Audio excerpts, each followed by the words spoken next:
জানিস বন্ধু, রাস্তায় একটা কাগজ কুড়িয়ে পেয়েছিলাম।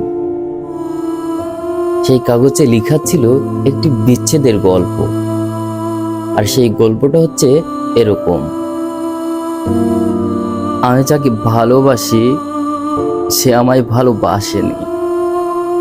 যদি এমন বলি তাহলে এটা চরম মিথ্যে কথা। সেও যদি বলে আমায় ভালোবাসে না তাহলে সেটাও চরম মিথ্যে কথা। প্রচণ্ড ঘৃণা নিয়েও যা আমরা ছুঁড়ে ফেলতে পারি না, তাহলে সেখানে আমাদের কিছুটা হলেও মায়া থাকে, করুণা থাকে। এই মায়া, দয়া, করুণা সবই ভালোবাসার ভেতরে। ভালোবাসা না থাকলে এসব কিছুই করা যায় না। যাকে অসংখ্য বিরক্তি করার পরেও কোনো একটা আঘাতে দিয়ে কথা বলার সামর্থ্য রাখলো না, কি করে বলবো সে আমায় ঘৃণা করে? সে আমায় কোনো আঘাতে দেয়নি, সব আঘাত আমার আত্মঘাতী। আমি তো এমন কিছু করিনি যাতে সে আমায় খারাপ মনে করতে পারে। শুরু থেকে শেষ পর্যন্ত আমার লাইফ স্টাইল এরকমই। আমার ভেতরে বাজে বলতে কিছু বাজে অভ্যাস আছে, যেমন ছেলে মানুষই বেশি, হুটহাট সিদ্ধান্ত, না ভেবে কথা বলা।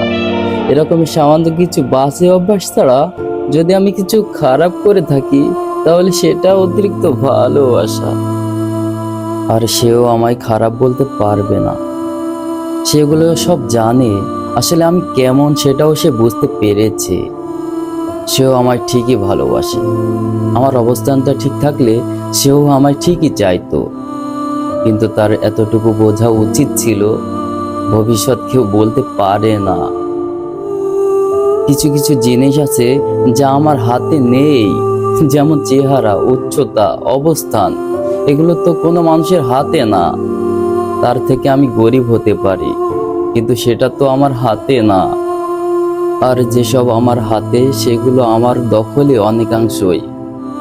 আর এই সব বিধাতা প্রদত্ত ইস্যুতে যদি আমি হেরে যাই তাহলে বলবো সে আমায় ভালোবাসার যোগ্য না। আমি কতটা নিঃস্বার্থভাবে তার কাছে নিজেকে বিসর্জন দিয়েছি সে সেটা জানে। ভণ্ডামির ভালোবাসায় অবহেলা বাড়ে। আর সত্যি কাউকে ভালোবাসলে অবহেলাই ভালোবাসা বাড়ে। আমি সেখানেও পাশ করেছি। আসলে আমি কেন যে ব্যর্থ সেটাও আমি বুঝতে পারছি না। আসলে মানুষের বিকল্প, মানুষ পেলে মানুষকে ভোলা যায়, কিন্তু সে তো এক পিস, তার বিকল্প নেই। আমার জগৎ সংসার যতই পাই তার মতো কেউ নাই, তাই পরপারেও তার চাই। লাইনটা তোমার জন্য। সত্যিকারের ভালোবাসায় কখনো বিচ্ছেদ হয় না, বিচ্ছেদের মাঝেই লুকিয়ে থাকে ভালোবাসা।